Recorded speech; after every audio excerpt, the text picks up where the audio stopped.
너희는 이런 일을 기억하지 말며 옛날 일을 생각하지 말라. 보라, 내가 새 일을 행하리니 이제 나타낼 것이라. 너희가 그것을 알지 못하겠느냐?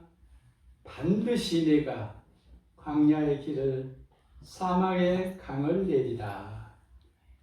오 예배 주님 역사하심을 감사합니다. 우리의 몸과 마음과 우리의 모든 육체가 주님께 있사오니 우리의 마음속에 그리스도의 영이 함께 하시사 지혜도 주시고 힘도 주시고 우리 사랑하는 자녀들과 교회를 섬기는 일과 애국하는 일에 지략과 전략을 주셔서 흔들리지 않는 거룩한 교회가 다음 세대를 이어가며 세상 열방에 주의 복음을 증거하는 하나님의 섭리와 통치와 창조가 이루어지는 귀한 일을 월강교회에서도 잘 감당하게 우리 성도들을 축복해 주시옵소서. 아멘. 내 영혼이 잘됨같이 범사가 잘되는 거룩한 교회 되게 해주시고 성도들이 되게 해주시고 오늘 이 시간에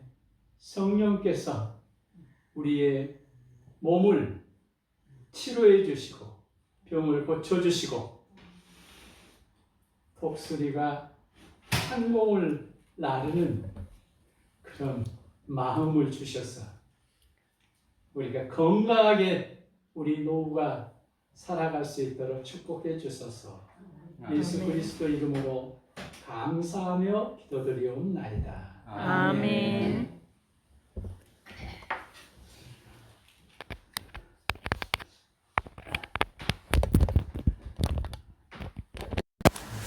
어떻게 정신 식사 참 맛있게 잘 먹었습니다. 아주 건강 식단이어서 너무 다 그 준비한 음식이 깔끔하고 짜지도 않고 제게 딱 맞았어요. 아주 그래서 우리 집사람이 해주는 밥과 똑같이 아주 잘 먹었습니다. 오늘의 이 말씀은 공교롭게도 우리 월광교회 2025년 교회 표의 말씀이에요. 그래, 아유, 그렇죠. 그렇구나. 그렇게 생각했습니다. 이것이 25년 월광교회의 표의 말씀이지만은 그에 앞서서 이스라엘의 건국한 말씀이고 이스라엘을 지금도 이끌어 가신 그런 이스라엘을 세우시는 대표적인 말씀입니다. 그러면은 이스라엘이 어떤 나라예요? 이스라엘은 우리 경상도만한 그런 작은 나라예요. 인구가 1000만도 안 돼요. 한마 850만 명? 그런데 이번 신문에 보니까 이스라엘이 10대 강국에 들어가 있더라고요. 며칠 전에 발표한 신문에 보니까. 우리나라는 몇 등이라고요? 6등. 이야, 대한민국 참 세지요? 이야, 우리는 몰랐어. 나도 몰랐어요. 무슨 6등이야? 6등이라니까. 외국 사람은 6등이라고 그래. 근데 우리나라 사람은 아니야. 야, 참 이렇게 가지가 있습니다. 이것이 이스라엘만 적용될까요? 아닙니다. 우리나라에도 지금 적용되고 있습니다. 우리 삶에도, 우리 월광교회 교회도, 우리 청소년들에게도 전인적으로 이 말씀이 적용되고 있습니다. 너희는 이전 일을 기억하지 말라. 옛날의 사고 방식대로 사지 말라는 것입니다. 우리가 저급한 생각을 가지고 살지 말라는 것이에요. 그냥 배급 준 대로 만족하며 살지 말라는 것이에요. 뭐 어떻게 살라? 이 창조적인 기질을 가지고 살라는 거예요. 상향식으로 살라는 거예요. 상향식. 하향식으로 살지 말라는 거예요. 내리막길을 보면서 살지 말라는 거예요. 하늘을 보고 살라는 거예요. 너무 땅의 감에 안주해서 살지 말라는 거예요. 상향식. 그리고 또 좀 고상한 인격을 가지고 좀 살라는 거야. 고상한 그런 마음가짐. 그것이 바로 예수 믿는 마음이야. 천박하게 살지 말라는 거야. 남이 주는 것만 먹고 그냥 태평세월로 살라는 그게 아니야. 배급만 타먹고 그냥 일도 안 하고 열심히 하지도 않고 비난도 안 하고 빈둥빈둥 놀면서 무의도식하는 그게 아니야. 열심히 살라는 거야. 그리고 또 더 좀 이웃을 위해서 살라는 거야. 더 나아가서는 하나님을 위해서 살라는 것이에요. 그게 좀 고상한 인생입니다. 그렇게 살라는 거예요. 보라, 내가 새 일을 행하리다. 이것은 하나님이 우리에게 주신 명령과 동시에 보장이에요. 보장. 내가 너희를 통해서 새 일을 하겠다는 거예요. 새로운 창조를 또 하겠다는 거예요. 이걸 우리가 어떻게 말하면 재창조. 다시 창조를 해요. 우리에게 다시 능력도 주시고 개발할 수 있는 지혜도 주시고 또 어떤 사물을 잘 판단할 수 있는 지략, 내가 어떻게 대처해야 되겠다, 전략도 주시는 거예요. 그래서 이 환난과 기근과 어둠의 세계가 오더라도 그걸 막을 수 있게 해준다는 거예요. 그것이 새 일이에요. 새롭게 창조하고 새롭게 우리가 봉사하고 새롭게 그렇게 새로운 게 뭐냐면은 마음이 순수하고 또 열정을 가지고 우리가 보면 다 어두워 보여. 그러나 하나님은 그 어둠 속에서도 다음 너희들 통해서 새로운 이스라엘을 만든 것처럼 새로운 하나님의 나라와 의를 이 땅에 세우겠다는 거예요. 지금은 어둡지? 터널을 지나가면은 밝은 세상이 오는 것처럼 어두움 속에서 우리가 살 때 네가 인내하고 참고 잘 훈련하면은 내가 너를 들어 써주시겠다. 훈련이야, 훈련. 기다림이야, 기다림. 기다려야 돼. 너무 속상하면 안 돼요. 병나 죽어요. 우울증에 걸리더라고요. 너무나 세상이 하나님 뜻에서 훼손되어 좌측으로만 가니까 마음이 아픈 거야. 우리가 평생토록 이 나라와 민족을 위해서 우리가 일했잖아요. 죽을 뚱살뚱 하면서 나는 일했어요. 내가 애를 셋을 낳았는데 애 셋이 어떻게 자란지도 모르고 나는 아침 일찍 나가고 밤늦게 들어왔어요. 저는 교회에서 많이 일을 했습니다. 죽을 뚱살뚱 그렇게 열심히 일을 했어요.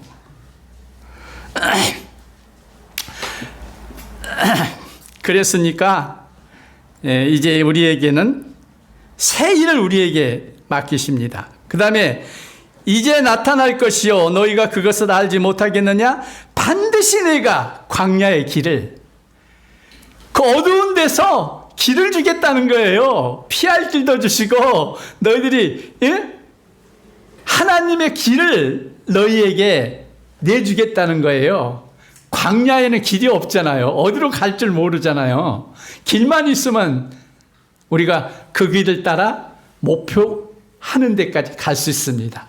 배가 아주 강풍이 부는 그런 태풍 속에서도 길을 알면은 나침판이 있으면은 목적한 대로 갈 수 있어요. 안개가 끼고 비바람이 쳐도 앞이 안 보여도 밤에 운전하기가 얼마나 두려워요. 나이가 많으니까 나 밤에 운전하기 싫어. 특별히 비 오는 날 밤 못해. 이 정도 되더라고요. 안 보이고 감각이 둔해지니까. 근데 하나님께서 나침판대로 폭풍 속에서도 나침판을 주고 항해하면은 하나님이 원하시는 곳에 도착합니다. 캄캄한 밤에 가요. 내가 월남에서 배 타고 월남을 갔는데 5일 동안 가더라고요. 전 남쪽 상하이 거기 가면 항상 태풍이 있어야 돼요. 언제나 거기는 태풍이 좀 있대요. 그 정도 가니까 그냥 배가 흔들리기 시작하는데 식사 시간도 전부 없는 거예요. 식판에 딱 이렇게 고정돼 있어요. 너무 움직이니까. 식판이 그냥 이렇게 움직이니까 그냥 싹 쏟아져 버려. 식사 못해. 다 침대에서 몸을 묶으라는 거야. 침대에 누워 있는 거야. 그러다 거기만 지나니까 조용해져. 우리의 인생이 그래요. 항상 좋은 일만 있는 게 아니에요. 강풍이 있습니다.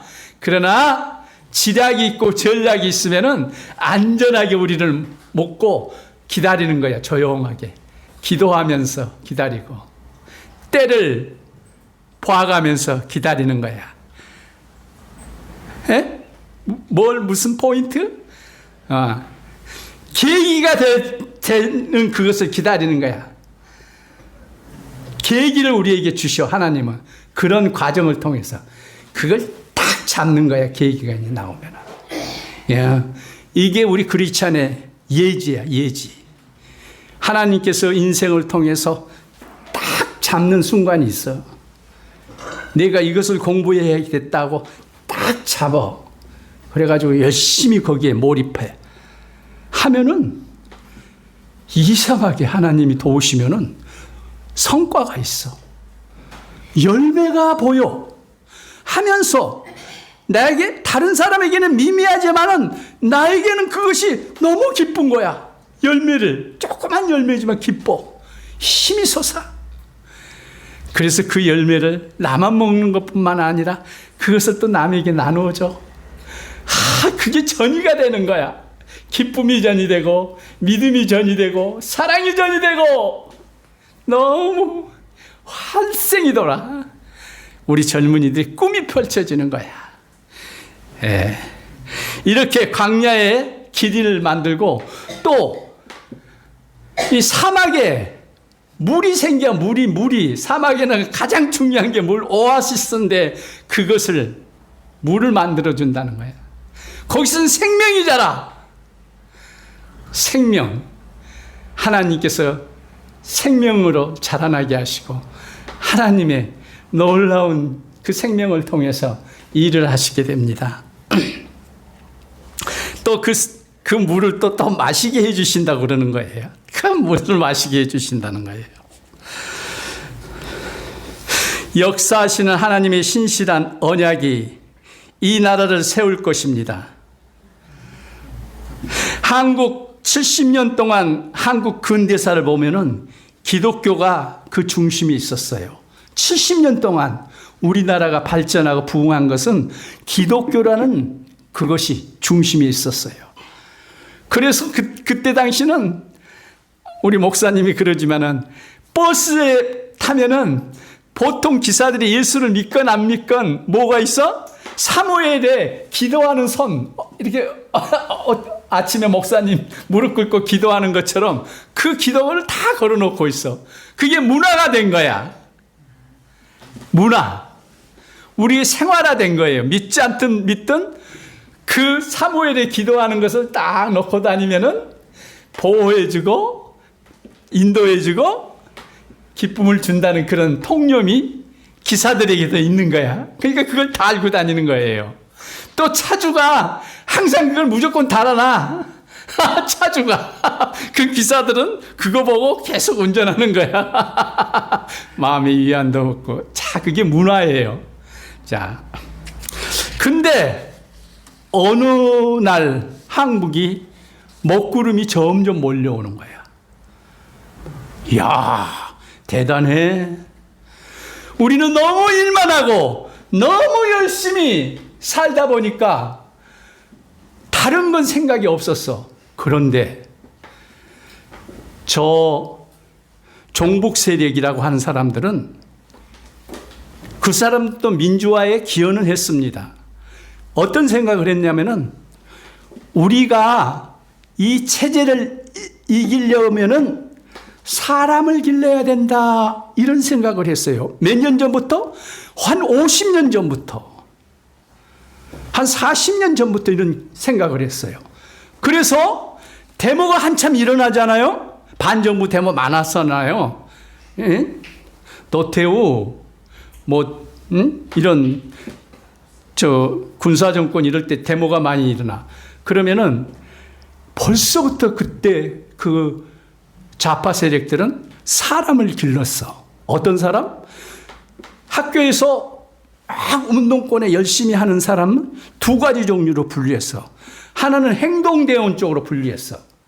하나는 미래의 지도자형으로 길렀어. 분류를 했어. 그래서 데모는 나가되 절대로 머리 좋고 공부 잘하는 애들은 데모 못 나가게.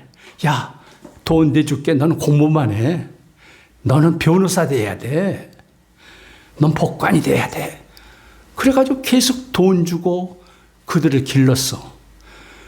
그 사람들이 40년 돼가지고 변호사 되고 우리의 법회 회원이 되고 결속력이 강하기 때문에 우파 법조계 10명하고 보다도 좌파 법조계 한두 사람이 더 힘이 세지는 거야. 그 사람들은 목숨 걸고 죽기 살기로 덤벼드니까. 우리나라 사람들은 그게 관심 없어. 돈 버는 데 관심 있고, 우리나라 변호사들은 자기 자녀들 유학 보는 데 관심 있고. 근데 순수한 공산주의 그런 사람들은 목숨 걸고 공산주의를 추종해. 그러니까 거기다가 올인하는 거야. 그러니까 한 두 사람이 뭉쳐도 우파 변호사 10명이 당연하지를 못해. 이렇게 해가지고 지금은 언론, 무슨 노동계, 또 이런 학계, 이런데 그런 그 사람들이 많이, 그 인물들이 진출했어요.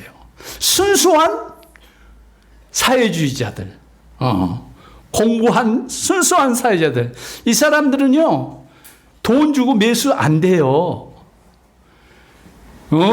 우리 우파 지도자들은 돈 주면은 좀 마음이 쏠릴 수 있는 가능성이 있다면, 순수한 그 사회주의 지도자들, 그런 이념에 꽉 차 있는 사람들은요, 돈도 안 통해. 무서운 사람들이 된 거예요. 그래서 지금 우리가 이렇게 고난을 당하는 거예요. 지략과 전략이 없는, 그래 우리가 지금 고난을 당하고 있습니다. 우리가요, 공산주의가 한참 1920년, 1920년, 30년 레닌이 사회주의가 전 유럽을 휩쓸었어요. 그래가지고 많은 나라가 공산주의화 됐어요. 근데 스칸디나비아 삼국, 스웨덴, 덴마크, 노르웨이, 이런 데는 공산주의가 안 되는 거야. 왜 안 되느냐 분석을 했더니만, 그 나라는 기독교가 주인이야. 기독교로 똘똘 뭉친 데는 공산주의가 안 통해.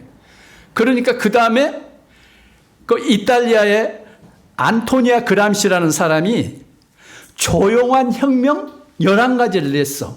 안 통하니까. 그건 뭐냐면은 동성애, 인권, 또 이런 언론, 그 다음에 무슨 사법 시스템을 무너뜨리고 가족을 해체하고 학교와 교사의 권위를 약화시키고 지속적인 사회 변화를 혼란을 조성하고 복지 정책을 강화해 국가나 기존 보조금에 의존하게 하고, 이렇게 과도한 음주와 그 다음에 홍보를 함으로 마약에 휩싸이도록 만들었어. 그래서 그 공산주의 사회에는요, 마약의 전문가들이 많아. 우리나라는 청정국이라고 그랬잖아, 마약에. 근데 이제는 그게 많이 훼손됐어. 계속 밀려오잖아요, 마약이. 공산주가는 마약을 자기 체제를 구축하는 도구로 쓰는 거야.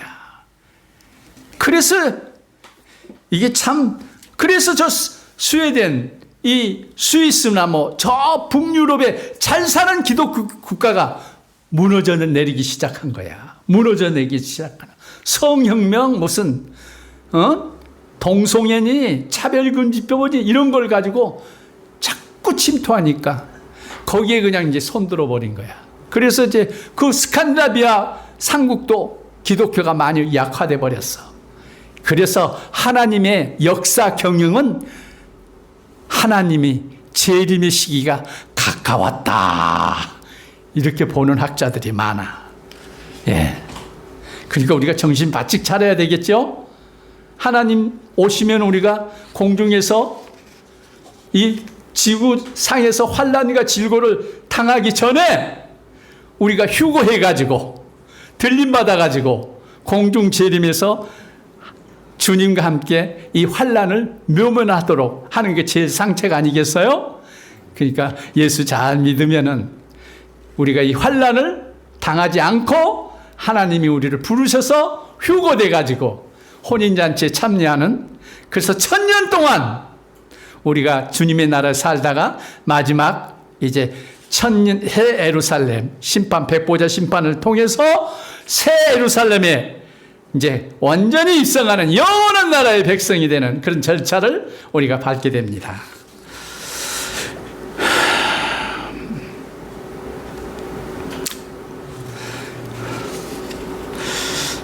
자, 참 그래서 우리나라는 이런 훈련과 연단, 이런 어려움을 통해서도 꾸준히 국가와 민족이 민주화가 되고 경제가 산업화되고 이렇게 전산화가 되고 디지털화가 되어서 우리가 아주 잘 사는 나라가 됐어요. 어젠가 그제 삼성이 실적 발표를 했어요. 3분기 7월, 8월, 9월 영업이익이 12조 원이 됐어. 최고 많이 올라왔어. 영업이익이 12조 원. 그리고 삼성 계열에서 우리나라의 GNP의 13%를 삼성 한 회사가 만들어내는 거야.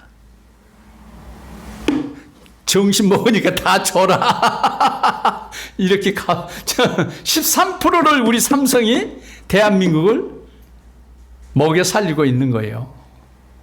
예. 그런 사람이, 그런 회사가 되기까지는 거기에 누가 있었냐면 이병철이라는 사람이 있었어. 이야.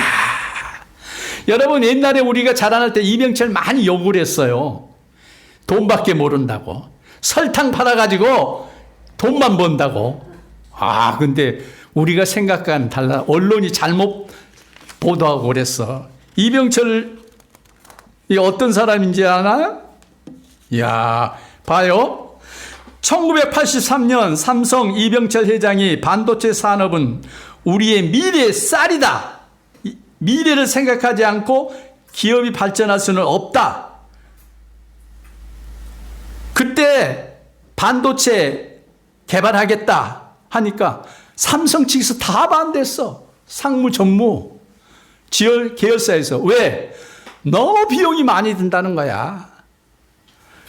반도체를 만드는 그 라인을 깔려면은 한 몇 조 원이 든다는 거야. 그건 돈도 없을 뿐더러 기술도 없지 않느냐 이거야. 다 회의적이었어요.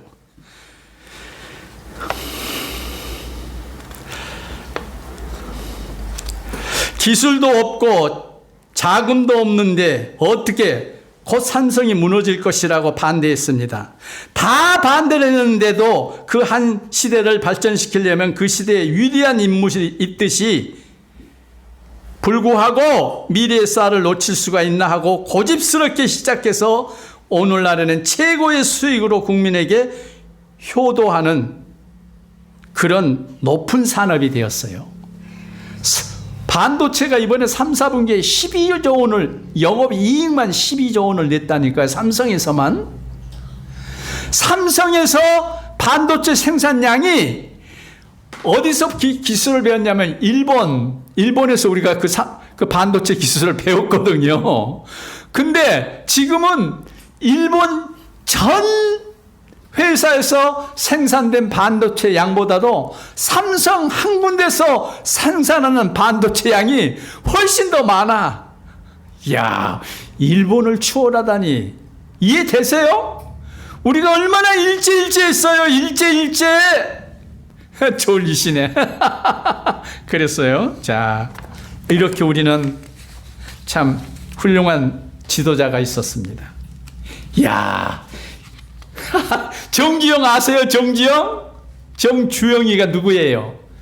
현대를 일으키는 창업주 아니에요.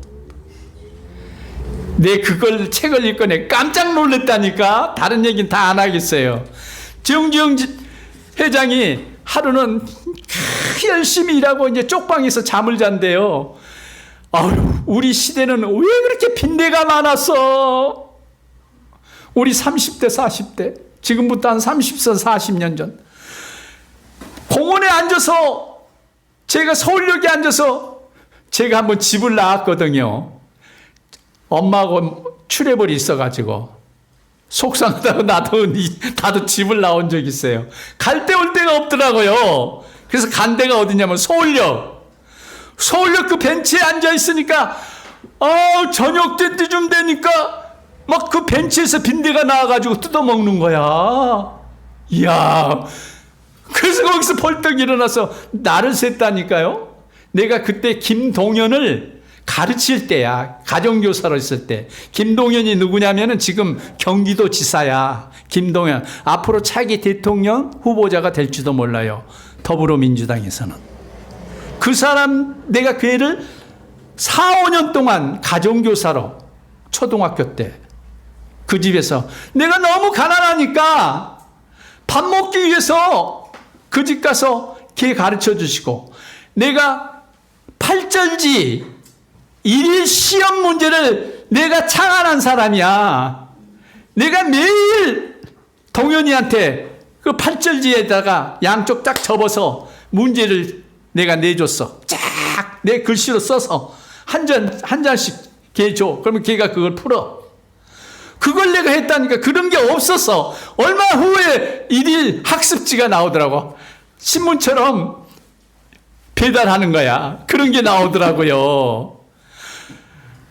내가 그 집에서 워낙 가난하니까 밥 먹기 위해서 그 집 가서 기대고 용돈 좀 타 쓰고. 왜? 내가 학교 다니려고. 우리 집 워낙 가난해서 국민학교 졸업하고 공장에 가서 3년 동안 일했어. 그러니까 나이가 3년이 지나니까 고등학교 중학교 들어간 시기가 늦었죠. 그래서 할 수 없이 야간 학교를 갔어. 그래도 가난해. 야간 학교 가가지고 또 공부했는데 집에서 보태줄 생각. 내가 야간 일해서 야간 학교 갔어. 근데 고등학교를 가려는데 집에서 도와주질 않아. 에라이 모르겠다. 그때 덕수상고의 야간부도 굉장히 셌었어. 2명 떨어뜨리고 혼자 들어가야 돼. 그 정도 세서. 이 덕수상고가 상업학교에서는 서울에서는 참 유명한 학교야. 좋은 학생들이 많이 들어오고 좋은 회사에 취직을 많이 했어. 가난한 학생들이 덕수상고를 많이 들어와. 고등학교만 졸업하면 은행에 취직하고 금융회사에 취직하니까. 모르겠다. 거기 지원했어. 나 같은 사람이 어떻게 돼? 나는 공부를 못했거든. 맨 낮에도 일하고 밤에도 일하니까 공부할 시간이 없어. 그리고 머리가 나빠서 공부를 못해. 그런데 거기 가서 시험을 쳤는데 2명을 떨어뜨리고 내가 들어갔어. 이건 기적이에요. 내 실력으로는 못 들어가. 그때 당시 시험 제도가 나를 구제해 줬어. 주관식이 아니고 4, 1, 답 하나 선다형. 4가지 문제가 나오면 그 중에 하나 뽑는 거야. 모르니까 자꾸 굴리는 거야. 막 찍어. 그래서 내가 학교에 들어가서 그 제도 때문에 독수상고 들어가서 공부했는데 김동윤이도 제 아빠가 죽어버렸어. 내가 그 지도하고 중학교 한 1, 2학년 될 때 그 아빠가 죽어서 걔도 가난하니까 독수상고 우리 주간부에 들어가더라고. 내가 독수상고 야간부에 들어가니까 이제 나는 졸업을 해서 군대 갔지만. 근데 그 녀석은 공부를 잘해가지고 국제 외교 자격증도 얻고 행정고시도 패스하고 그놈이 공부를 잘하더라고. 그래가지고 걔는 그렇게 훌륭하게 자수성가했어요. 나는 그렇게 해서 너무나 가난하니까 나도 걔를 그렇게 크게 될 줄 알았겠어요? 내 일일 공부를 무슨 구상했겠어요? 내가 이렇게 해서 그런 세월을 보냈습니다. 자, 이 정주영이란 사람은 이런 얘기가 있어요. 이제 이 얘기만 하고 근데 본론 들어서 빨리 끝냈는데, 야, 이거 보세요. 그분이 얼마나 그 어려운 곳에 있는데 밤을 자려니까 빈대가 물어서 잠을 못 자는 거예요. 그러니까 정주영이가 이런 생각을 했어. 이 빈대는 물에 약하지. 책에 다 나왔어요. 정주영 씨 책에. 그래서 대화를 4개를 준비해가지고 그 책상 위에서 잠을 잤는데 그 다리에 책상 다리가 묻히게끔 만들었어. 네스를 딱. 그러니까 빈대는 글로 못 들어오잖아요. 빈대는 물을 싫어한대요. 근데 좀 잠잘만 하니까 또 빈대가 물더래. 왜 그러나 하고 보았더니만 그 빈대가 거기를 못 통과하니까 벽을 타고 쭉 천장을 올라가가지고 자기가 있는 책상 위에 좀 와서 뚝 떨어지더래. 야, 여러분, 빈대가 그런 지혜가 있어. 천장에서 뚝 떨어져. 정경이가 그런 생각을 했대. 이 미물도 자기가 살려고 이렇게 지략과 전략을 하는데 내가 어떻게 해야 될 것인가. 그래서 정주영이가 저 삽교천 댐 맞고 그러는데 너무 간만에 차이가 심한 거예요.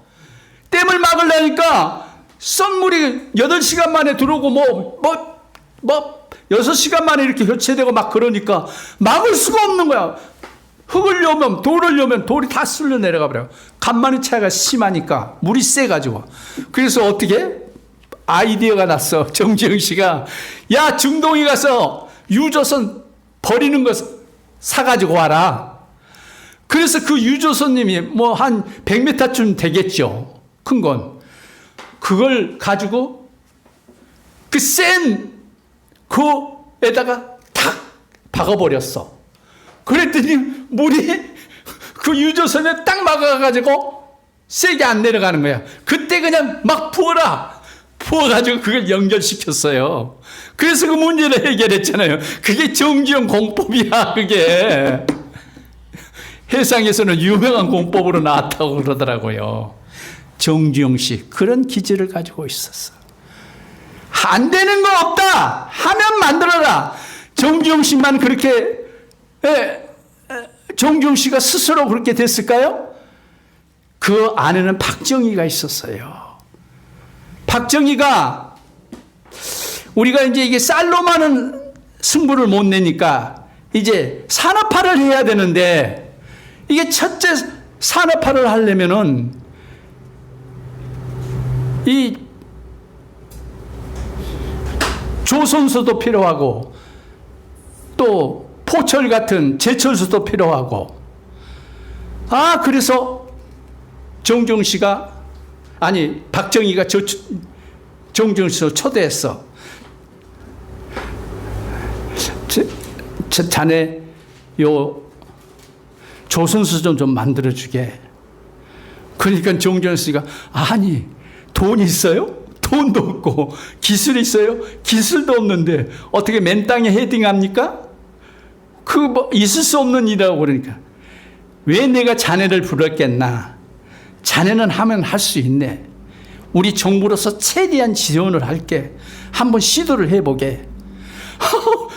그 박정희가 밥 사주고 술도 먹이고 정주영식을 자꾸 부추기는 거야.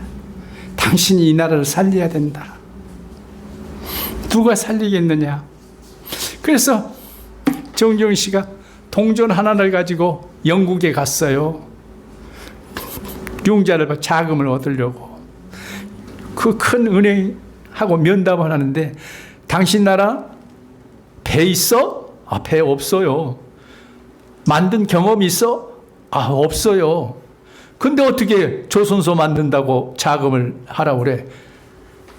정준 씨가 호주머니에서 동전 하나를 딱 꺼내고, 이 동전 뒤에가 이게 뭔지 아세요? 우리 철갑선이에요. 거북선이에요.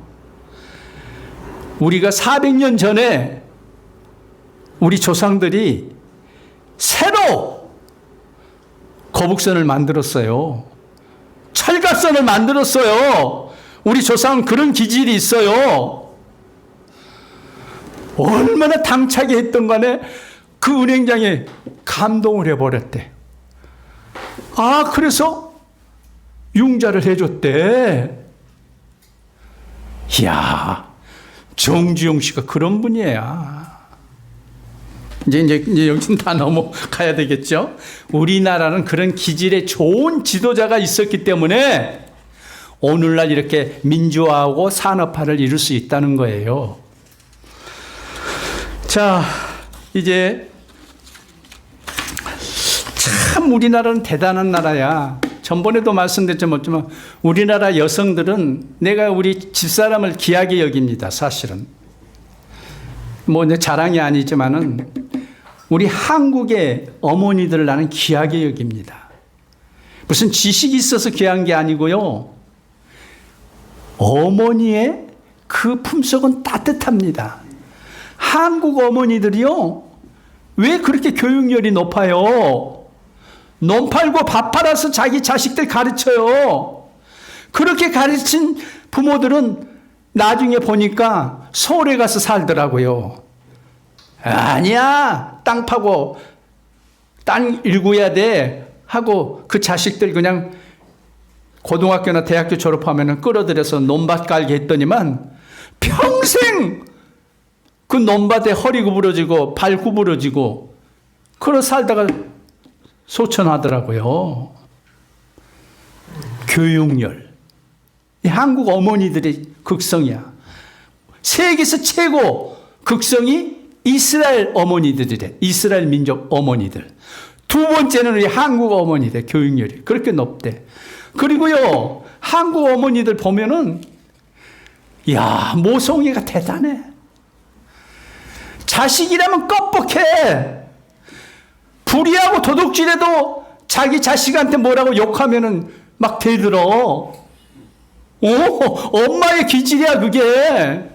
엄마는 자식을 위해서는 무엇이든지 하겠다는 거야. 6.25 전쟁 때요. 두 부부가 자식을 얻고 한강을 건너는데 한강물이 갑자기 깊어지고 세니까 다 물에 빠져버렸대. 그랬더니만은 그 남편은 부인도 모른다, 자식도 모른다, 혼자 살려고 허부적거렸대. 근데 그 부인은 그 자식 구하려고 어떻게 했다고 그러더라고요. 어머니는 자식이라면 목숨까지 바치는 그런 모성애가 있어. 이게 본능이야. 나는 어머니들이 대단해. 한국 어머니들이요, 큰 일을 한 적이 있어요. 자, 국채보상운동을 여성들이 시작했어요. 이건 어디서? 대구서부터 시작했어요. 대구. 국채보상운동. 1907년 이게 평양에 대부흥운동이 일어났던 해거든요. 한국교회가 부흥운동을 일으켜서 세계적인 3대 부흥운동의 하나가 1907년 산정형교회에서 일어나는 부흥운동이야. 정월 1일부터 그때는 14일간 부흥회를 했어. 14일 동안. 거기서 부흥회가 폭발적으로 일어났어. 다 회개하고 다 내 것을 내놓고 다 새 사람 되겠다고 무릎 꿇고 통에 자복해서 다 내가 이런 잘못했어요. 나를 용서해 주세요. 내가 이런 도둑질했어요. 안 돼요. 내가 이렇게 해서 날마다 예수를 믿는 사람들이 수가 굉장히 늘어났다는 거예요. 그래서 성시화 운동이 획기적으로 일어났어. 평양도 많은 사람들이 예수를 믿게 됐어. 그로 인해서. 근데 부흥회가 일어나는 그 분기점이 어딘지 아세요? 1907년이 일어나기까지는 다 맥이 있어요.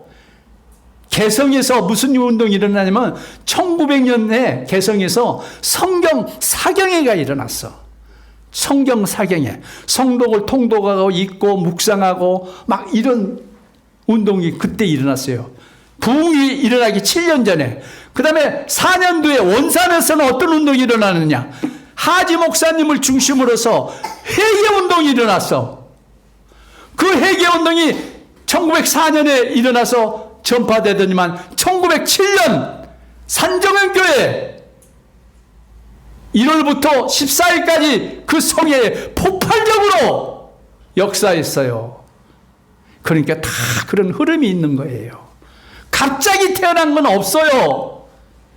우리가 땀 흘려 노력하고 우리가 자녀들을 다음 세대를 길러야만 미래를 볼 수 있는 거예요.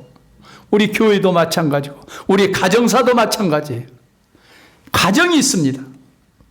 자, 이렇게 국채보상운동을 했어요. 우리 경상 대구에서 처음 시작하여 전국으로 퍼졌으며 일제의 방해로 중단됐어요. 근데 비녀를 뽑고 머리카락을 잘라 팔고 해서 국토를 식민지화하고 경제를 식민지화하는 일본 문화 정책에 문화를 식민지화하는 그런 경제 식민지에서 벗어나기 위해서 여성들이 적극 참여하여 애국 운동을 여성 중심으로 일으키는 것이 국채책 보상 운동 대구에서 시작했습니다. 우리 집사람이 항상 나한테 불만을 해요. 뭐? 금을 다 팔아버렸다고. 그 IMF 때 금모기 운동을 또 했잖아요. 이건 전국적으로 했죠. 어느 지역이 딱 한 게 아니라. 나도 그때 우리 집에 있는 금은 많지는 않지만 다 털어가지고 팔았어요. 그것이 무려 얼마가 됐냐면요. 225톤이 됐답니다. 그렇게 해서 모은 금이 225톤. 그것을 시가로 21억 달러였어요. 21억 달러.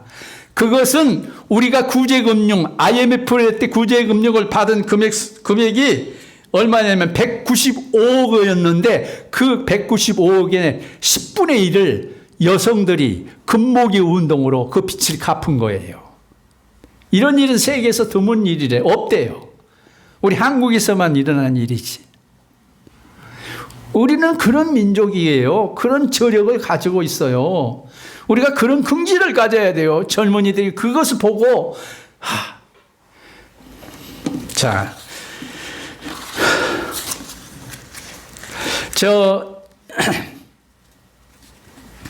우리나라가 6.25 때요. 참 하나님이 우리나라를 사랑하세요. 일시에 탱크 400대가 155마일 서부전선에서 동부전선까지 쫙 주요한 지점의 거점으로 전차가 밀려왔어요. 그래서 3일 만에 서울이 정복돼 버렸잖아요. 우리나라 민족이 얼마나 어리석은지 알아요? 아니라고. 북한 탱크가 서울에 가면 불광동이라고 있습니다. 그게 고갯길인데요. 거기를 넘어오는데도 서울운동장, 장춘동 밑에 서울운동장에서는 무엇을 했냐면 야구 경기를 했어요. 야구 경기, 시합. 그걸 관람할 정도로, 아니 공산군들이 탱크를 몰고 벌써 몇 킬로 전방, 그것은 다 왜 그렇게 둔한 지도자, 어둔한 국민들 왜 그렇게 됐느냐면은 이유가 있어요. 정부 고위 지도자들이 다 공사나 다가 아니라 국방부 장관도 그렇게 우리 주축하잖아요. 다 공산주의자들이야. 다 휴가를 보내버렸어. 우리 장병들을 그날 휴가를 많이 보내고 결혼식장에 보내고 무슨 국방부 어느 국방회관이 있는데 그 귀공식을 하면서 고위급 장교들은 거기에 다 초청했어. 그러니까 주일날인데도 텅텅 빈 거야. 북한이 지도자도 없고. 누가 그렇게 만들어? 우리 정부 속에 군인 고위 간부들 속에 간첩들이 숨어 있었다는 거예요. 국민도 어둡고 지도자들도 속이고. 이래서 3일 만에 우리 서울에 함락된 거예요. 계속 북한군들이 내려왔으면 우리 낙동강 전투 막아내지 못했습니다. 그런데 하나님이 기적을 보여주신 거예요. 서울을 딱 점령하니까 그 김일성을 초대해가지고 3일 동안 환영장치를 했다고 그렇게 보도가 돼 있어요. 김일성이 3일 동안 있었는지는 모르겠지만 서울까지 왔어요. 그래서 3일 동안 더 이상 남침문하고 그냥 있었어요. 그 3일 동안에 후퇴했던 우리 대한민국들이 다시 전열을 정비하고, 그리고 저 오키나와에 있던 우리 미군 스미스 부대라고 하는 미군 부대가 500명이 비행기로 부산에 와서 열차로 대전에 와가지고 저 오산 밑에 중미령에서 전투가 벌어졌잖아요.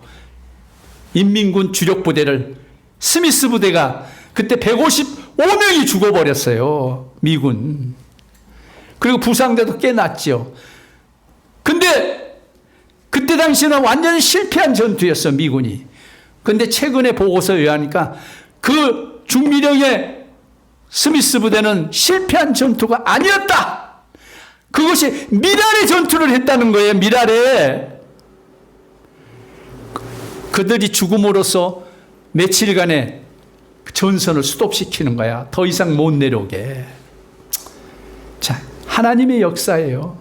3일 동안 잔치 벌릴 동안에 스미스 부대가 오고 우리가 다시 정비를 해가지고 막을 수 있었다는 거 아니에요. 이건 역사적인 사실인데 뭘로 해석이 안 되는 거야. 우리 믿는 자는 하나님이 우리를 도와주셔서 그렇게 막아주었다. 그런 답이 나옵니다. 자, 조선일보 주최 세계 포럼이 있었어요. 조선일보 주최. 조선일보가 건전한 우파 신문이고 언론이었었죠. 그러니까 1기 트럼프 정부 때 CIA 국장을 하는 70대 미국 국방부 장관을 여기만 마이크 폼페이라는 사람이 있습니다. 1기 때. 지금은 2기지요, 트럼프가. 1기 때 CIA 국장을 했고 70대 국무장관을 하는 마이크 폼페이가 이렇게 말했어요. 기자회견에. 지금은 우크라이나지만은 최근이에요. 몇 년 전 기자회 우크라이나지만은 Tomorrow it will be you. Tomorrow it will be you. 내일은 당신이다 이 말이야. 이건 뭐라고 해석하면 오늘은 우크라이나가 점령당했지만 내일은 대한민국이 점령당할 수도 있다, 이런 시사예요. 이렇게 우리나라가 위태로운 거예요. 그들이 보기에는, 미국의 정치 전문가, 군사 전문가가 보기에는 그렇게 우리나라가 위태로운 거예요. 그리고 캐스퍼 와인버거라는 미국 국방장관이 있었어요. 40대, 41대 미국 도널드 레이건. 이 도널드 레이건 대통령은 미국에서 제일 유명한 3대 대통령이야. 링컨, 워싱턴, 그 다음에 레이건이에요. 이 레이건이 어떻게 했느냐면은, 이때 캐스퍼 와인버가 미국 국방장관을 했어요. 근데 1981년, 87년 미국 국방장관을 했는데, 그 사람이 낸 책에서 이런 말을 했어. The next war. 이거 뭐냐면 다음 전쟁은 이런 제목인데요. 우리나라가 망하면은 경제력이 약하고 군사력이 약해서 망하지 않는다. 전쟁을 통해서 망하지는 않는다. 근데 어떻게 망하느냐? 내전에 의해서. 우파 좌파들이 사상 전쟁으로 인해서, 내전에 의해서 우리나라가 망한다. 그 시나리오가 이렇게 나와요. 북한의 특수 부대들이 우리 대한민국 경찰복을 입고 몰로 서울까지 잔입해요. 시나리오가 그렇다는 거예요. 사실이 그런 게 아니라 옷을 입고 높은 빌딩에 올라가서 한참 데모하는 사람들을 보고 총을 쏴는 거야. 누구를 향해서? 거기 데모하는 그 민주주의 이런 데모꾼을 쏘아버리는 거예요. 그러니까 그 사람들이 딱 보니까 한국 경찰이 쏘았거든. 인민군이 한국 경찰복을 입고 쏘니까. 그러니까는 흥분한 거예요. 그래가지고 그냥 몰러가 파출소 무기고 습격해가지고 대항하는 거야. 완전히 혼란 상태를 만들어버리는 거야. 그람시 주장처럼 사회를 혼란하게 만들어버리는 거야. 그 다음에 어떻게? 저 북한에서 우리가 한참 거기 소요할 때 인민군들이 우리 한국을 침입하는 거야. 이렇게 보는 사람이 있어요. 이미 한국은 저 북한을 주적으로 보지 않아. 그러니까는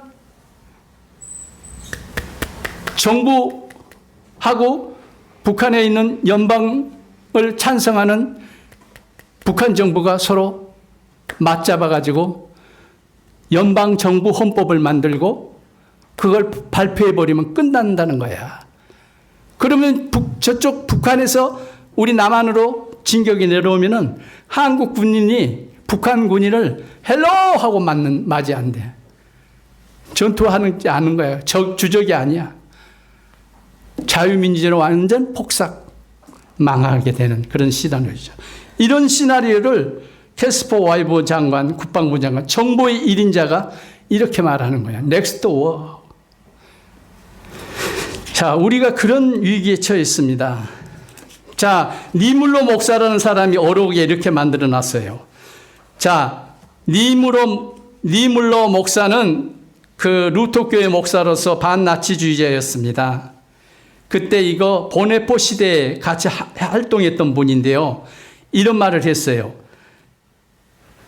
나치가 공산주의자를 덮칠 때 나는 침묵했다. 나는 공산주의가 아니었으므로. 그 다음 그들이 사회민주당원을 가뒀을 때 나는 침묵했다. 나는 사회민주당이 아니기 때문에. 그 다음 그들이 노동조합을 덮쳤을 때 나는 아무 말도 하지 않았다. 나는 노동조합원이 아니었으므로. 그 다음 그는 유대인에게 왔을 때 나는 아무 말도 하지 않았다. 나는 유대인이 아니었으므로. 그들이 나에게 다쳤을 때는 나를 위해 말해줄 사람들이 아무도 없었다. 이야, 여러분 시사한 바가 많죠? 자, 여러분 참 너무나도 감격스러운 것입니다. 미군이 36,000 우리 한국 와서 미국 청년이 3만 6천 명이 죽었습니다. 3만 6천 명이 우리 한국전에 와서 미국이 죽었어요. 젊은이들이. 그 젊은이들이 어떤 사람들이냐면 막노동꾼이 아니에요. 미국에서 가장 엘리트들이에요. 그분은 아이비리그 출신이에요. 아이비리그 대학이라는 것은 뭐냐면은 미국의 명문 대학이에요. 기독교 계통, 청교도 계통의 재단에서 세운 미국의 명문 대학, 아이비리그 대학의 출신들이 많이 지원했어요. 이야, 그들은 뭐라고 고백해요?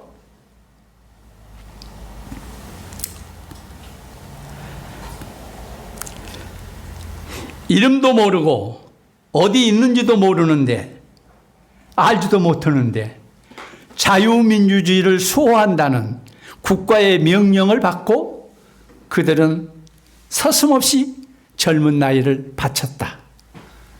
이야, 그 묘비에 그게 써 있다고 그래요. 알링턴 군민묘지. 워싱턴 근처에 있거든요. 노무현도 굉장히 처음에는 좌파 출신이고 좌파 쪽으로 방향을 틀었어요. 그런데 미국 초대를 받았어요. 그래서 알링턴 국민묘지를 참배했답니다. 알링턴 국민묘지를 가니까 그 돌 위를 봤다고 그래요.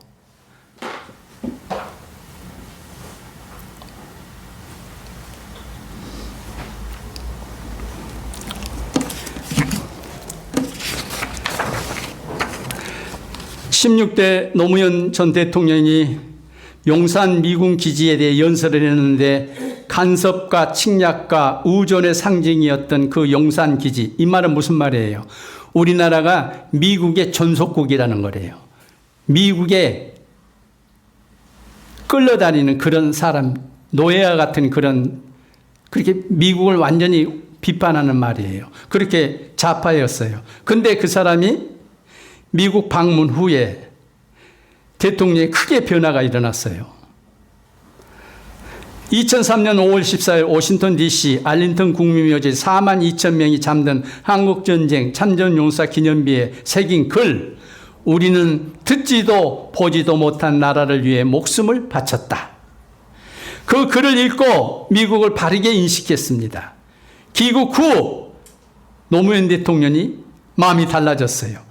제주도 강정마을에 세울 해군기지를 적극적으로 반대했어요.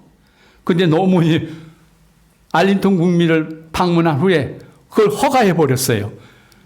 그래서 지금 그 제주도에 해군기지가 들어서므로 저 중국들이 마음대로 구조물을 세우고 이런데 많이 방어가 된다고 그래요. 그 해군기지를 안 세웠으면은 함대들이 거기 정박을 못하니까 굉장히 어렵다는 거예요. 근데 거기 기지가 생기므로 중국이 진출하는 것을 어느 정도 지금 대처할 수 있는 그런 계기가 됐다는 거예요. 그리고 노무현이 갔다 와서 IMF 협상을 빨리 진척시켰어요. 다 반대했는데 노무현이 좌측으로 가다가 갑자기 알링턴 다녀와가지고 획 우측으로 핸들을 틀어버린 거예요. 그래서 노무현은 제대할 때는 완전히 우파의 그런 기한 일을 하고 어떻게 자살을 했는지 죽었어요. 참. 자, 이제 결론을 내겠습니다. 우리는 이 세상에 살아가면서 악에 빠지지 않으려면은, 이렇게 우리가 악에 빠지지 않으려면 우리 젊은이들 첫째는 나의 정체성이 필요합니다. 정체성. 고린도 후서 5장 17절 참 좋지요? 그런즉 누구든지 그리스도 안에 있으면 새로운 피조물이라. 이전 것은 지나갔으니 보라 새 것이 되었도다. 이것이 우리의 정체성입니다. 우리가 죄인 되었을 때 예수님의 십자가 보혈로 구원받고 하나님의 자녀로 신분이 바뀌어졌다는 것입니다. 우리에게는 가장 필요한 것은 하나님의 자녀가 되었다는 정체성입니다. 자녀가 되면은 몸만 자녀가 되나요? 아닙니다. 우리 하나님께서는 하나님의 자녀가 되면은 권리도 주십니다. 하나님의 주권을 우리한테 맡깁니다. 그래서 우리가 대리해서 그 하나님의 주권을 행사할 수 있는 그런 능력을 우리에게 맡겨주신다는 것입니다. 상속권이 우리에게 주어졌어요. 얼마나 자부심을 갖는 정체성이에요. 나는 하나님의 자녀다 하는 이런 정체성이 아주 필요하다는 것입니다. 두 번째, 그런데 이 정체성은 여기서부터는 좀 주의 깊게 좀 들으셔야 돼요. 이건 참 하나님을 선택한 것일까 세상을 선택한 것일까 선택입니다. 이 정체성. 선택이 나의 인생의 판도를 바꾸어 줍니다. 내가 하나님을 선택하면은 하나님의 자녀가 되고, 내가 마귀를 선택하면은 마귀의 자녀가 되는 거 아니겠습니까? 자, 이렇게 선택권이 중요합니다. 그런데 선택에는 순종이 뒤따라야 합니다. 내가 선택한다는 것은 내가 순종한다는 뜻입니다. 순종. 말씀의 순종.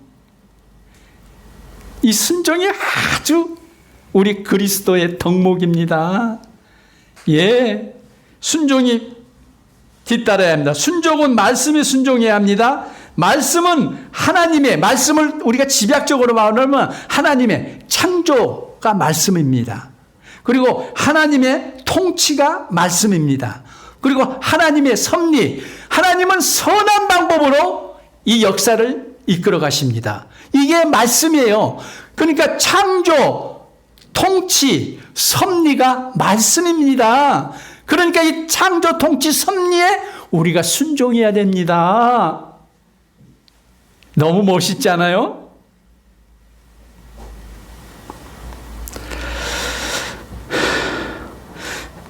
그리고 집중에는 아까 선택과 집중이라고 그랬지요. 집중은 뭡니까? 우리 좀 자세히 봐. 집중에는 복음에 집중해야 돼. 복음. 복음 통일! 복음이 돼 있죠. 복음이 뭐예요?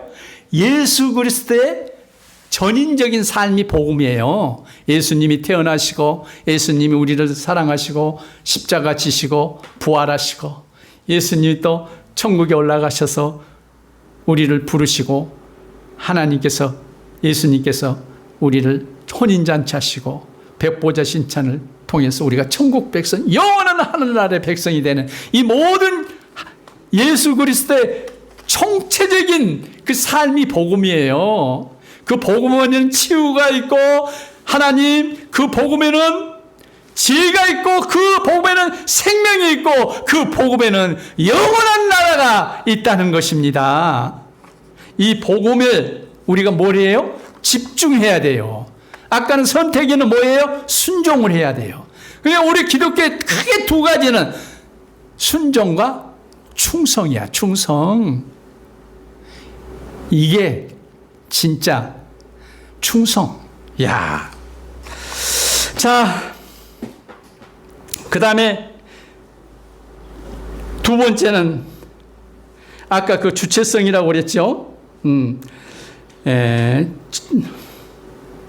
자, 그렇게 여기 말했잖아요. 두 번째는 아까는 하나는 정체성이고 하나는 주체성이에요. 그 주체성은 뭐냐면 내가 내 영을 모든 육체에 부어주리니 너희 자녀들은 예언할 것이요 너희 젊은이들은 환상을 보고 너희 늙은이들은 꿈을 꾸리라. 이게 무슨 말이냐면은 우리가 정체성을 우리가 가지면은 그 다음에 하나님께서 우리에게 정체성, 순종을 가지면은 그 다음에 우리가 하는 것은 우리의 주체성이에요. 내 주체성, 내 책임이야. 내가 주도적으로 하나님의 그 사업을 이끌어 가려고 하는 그런 의지, 행동, 믿음. 나야, 내가 해야 돼. 하나님이 자리를 깔아주시면은 내가 그 자리 위에서 일하고 살아가고 내가 열심히 해야 돼. 하나님이 자리도 깔아줬는데도 거기서 가만히 있으면 주체성이 없는 거예요. 예. 우리가 열심히 해야 돼. 주체야. 이 주체성이 여러분이 꼭 있어야 됩니다. 아까 정체성이 필요하고 둘째는 나의 주체성이 필요합니다. 젊은이들이 뭘 하고 있어요? 우리 자녀들은 예언할 것이요. 예언이라는 하나님 말씀을 대로 살아간다는 뜻이에요. 예언은 하나님 말씀이에요. 그리고 꿈을 꾸리라 우리 늙은이들은 하나님이 주신 은혜와 사랑으로 정말 그 하나님의 그런 것으로 기쁨과 마지막 삶을 위해서 살아가고 우리 젊은이들은 비전을 볼 것이다. 환상을 볼 것이다. 길이 없는 곳에 길을 보고 미래를 위해서 개척적으로 살아간다는 그런 것입니다.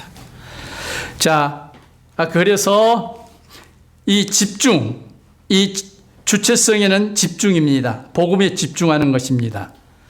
집중에는 충성이 따라야 합니다. 충성은 정결한 마음, 선한 양심, 거짓 없는 믿음에서 나오는 사랑이어야 합니다. 이 말이 아주 중요합니다. 디모데전서 1장 5절에 나왔어요. 경계의 목적이라고 나오지요. 청결한 마음, 이건 예수님이 주시는 마음. 그리고 따뜻하고 친절하고 그런 마음이에요. 우리의 마음이에요. 이게 뭐냐면은 정이에요. 정. 지정의에서 정. 그 다음에 선한 양심. 옳은 것을 옳다고 그리고 그리스도를 그리스도라고 시인하는 거. 예. 선한 양심이 있어야 돼요. 양심적으로 살아야 돼요. 양심이 없으면 그건 그리스찬이 아니에요. 선한 양심. 이건 지를 말하는 거예요. 지. 그 다음에 거짓 없는 믿음. 이건 행동이에요. 믿음에는 보여야 돼요. 믿음은 열매로 보여주는 거예요. 믿음은 말로만 하는 거예요. 가식적인 믿음이 아니야. 이 믿음은 보여줘야 돼. 행동해야 돼. 이 믿음은 많은 사람들을 구원시켜야 돼. 열매가 전이돼야 돼. 이렇게 하는 것이 충성입니다. 이것을 전인적으로, 이것을 우리가 몸과 마음과 정성으로, 지정의로 하나님을 섬기는 거예요. 우리의 전생이에요, 이게. 지적인 좋은 재산이야, 지정의가. 그러니까 이 사탄이 주는 지정의, 세상이 주는 지정의를 다 내려놓고 이제 예수 그리스도가 주신 새 사람으로 강을 내고 길을 내는 하나님의 새로운 생명으로, 그래서 우리가 지정의로 새로워지는, 내가 새로워질 것이다. 그런 누구든지 그리스도 안에 있으면 새로운 피조물이라. 이렇게 나의 정체성과 주체성을 순종과 충성으로 감당하는 우리 월광교회, 한국교회 성도들이 되었으면 합니다.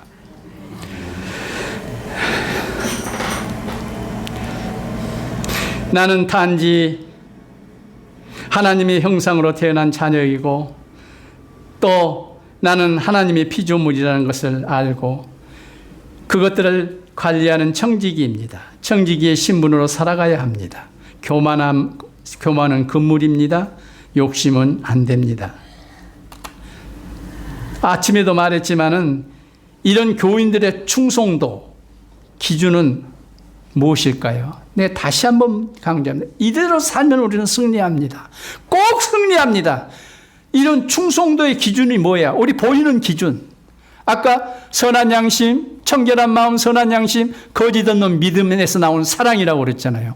그 총체적인 것을 우리 교회에서 보이는 것을 우리가 확증하려고 하면은 그게 무엇이겠느냐 이 말이에요. 바로 그게 주일성수라는 거예요. 그리고 아침에도 말했지만 11조 생활. 좀 그렇게 우리가 살면은 참 좋겠어요. 그 다음에 아까 말했죠. 멘토 사랑. 쉽지 않은 일이에요. 나는 교회에서 오랫동안 40, 50년 동안 이렇게 교인 생활을 하면서 많은 걸 보았습니다. 목사님하고 잘 친하게 잘 조화를 이루시면은 모든 일이 형통하고 잘 되더라고요. 맨 목사님 말씀에 반기만 들고 맨 그렇게 이상하게 까칠하게 굴면은 조금 그런 삶이 종말이 오더라고요. 이게 내가 여러분 이렇게 좀 잘 이해하시길 바랍니다. 이게 하나님의 질서입니다. 그렇게만 해야 됩니다. 그랬으므로 목사님이 책임감을 가지고 우리 성도를 위해서 정말 귀한 사명을 잘 감당할 줄은 믿습니다. 마지막으로 이거 한번 읽고 마치겠습니다. 야곱아, 너를 조성하신 여호와께서 지금 말씀하시느니라. 이스라엘아, 너를 지으신 이가 말씀하시느니라. 너는 두려워하지 말라. 내가 너를 구속하였고 내가 너를 지명하여 불러내. 너는 내 것이라. 네가 물가로 지날 때 내가 너와 함께 있을 것이라. 강을 건널 때 물이 너를 침몰치 못할 것이며 네가 불 가운데로 지날 때 타지도 아니할 것이요 불꽃이 너를 사르지도 못하리라. 이 어둠이 몰려와도 어둠만 보고 두려워하는 것을 말라는 것입니다. 하나님이 예정하시고 섭리하신 나라와 땅이 있다는 것입니다. 내가 너를 인도하여 가르쳐서 그곳에서 쓰시겠다는 것입니다. 내 힘과 내 능력보다 하나님이 주도적으로 우리를 써서 이 흑암의 권세를 이기게 해 주시겠다는 것입니다. 다 같이 기도하겠습니다. 이런 교회를 되게 해 주시옵소서. 먼저 우리가 잠깐 이 시간 통성 기도를 같이 하겠습니다.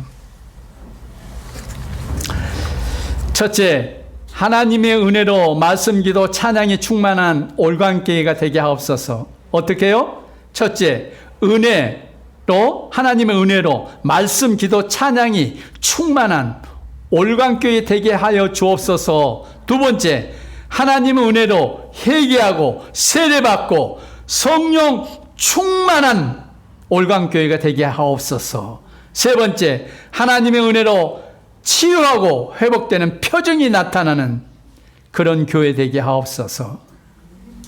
범사에 감사하고 항상 기뻐하고 쉬지 말고 기도하는 교회가 되게 하셔서 우리 성도들이 목사님을 사랑하고 또 따뜻한 사랑이 넘쳐서 말씀과 은혜가 넘치는, 그래서 영육이 영원토록 멘토로 삼고 예수왕국 복음통일 다음 세대를 세워가는 열매 맺는 올광교회가 되게 해달라고 우리가 이 세 가지 제목을 가지고 2분 동안만 통성으로 기도하겠습니다. 하나님 아버지 감사합니다. 오늘 올광교회를 통해서 우리에게 하나님의 말씀을 주시고 주님의 사명을 주시고 우리가 주님의 뜻대로 살게 해주심을 감사합니다. 첫 번째, 이 올광교회의 은혜의 말씀, 기도의 말씀, 찬양의 말씀이 충만케 올광교회를 써 주시옵소서. 하나님 아버지, 이 교회가 말씀, 기도, 찬양으로 하나님께 영광을 돌며 이 땅에 표시나는 교회로 주님 써 주시옵소서. 하나님 아버지, 은혜가 충만하고 하나님 아버지 회개하고 세례받고 성령 충만을 받는 올광교회가 되게 하여 주시옵소서. 성령 충만함으로 하나님의 일을 감당하는 하나님의 백성들 되게 하소서. 한 사람 한 사람이 주님 말씀, 성령 하나님 아주 충만케 주여 폭포수같이 불과같이 해와 같이 바람과 같이 이 시간 우리에게 임하셔서 우리 속에 성령의 주인이 되시고 성령이 함께 하셔서 이 험난한 세상을 살아갈 때에 성령이 주도하는 그리스도의 귀한 사명을 감당하는 올광교회 교인들 다 되게 하여 주시옵소서. 세 번째로, 우리 하나님께서 은혜로 치유하고 회복되고 표정이 나타나는 하나님의 귀한 열매 맺는 교회가 되게 하여 주시옵소서. 하나님, 이 교회를 출입하는 모든 교인들에게 하나님의 은혜가 충만케 하시고 하나님의 사랑이 넘쳐 흘러서 이 열매가 담을 넘고 세상을 향해서 하나님의 영향력을 끼치며 생명으로 사랑으로 하나님의 영광으로 흘러가는 귀한 열매 맺는 하나님 아버지 올광교회 한국교회가 될 수 있도록 주여 우리 사랑하는 목사님, 성도님, 수고하는 손길마다 주님 축복해 주시옵소서. 하나님, 이 시간 저희들이 합심해서 기도하여 싸우니 부르짖는 자의 기도를 들어주신 우리 주 예수 그리스도의 은혜와 하나님의 극지사신 사랑과 성령의 감동, 인도, 역사, 동행하심이 오늘 사막에 강을 내고 광야에 길을 내는 하나님의 귀한 교회 후에 이 민족의 나아갈 길을 밝히는 월간교회 위에, 그리고 이 자유민주주의 하나님의 거룩한 복음통일, 그리고 다음 세대를 기르는 이 한국교회 위에 지금부터 영원토록 함께하여 주시기를 주 예수 그리스도 이름으로 축복하며 기도드리옵나이다. 아멘.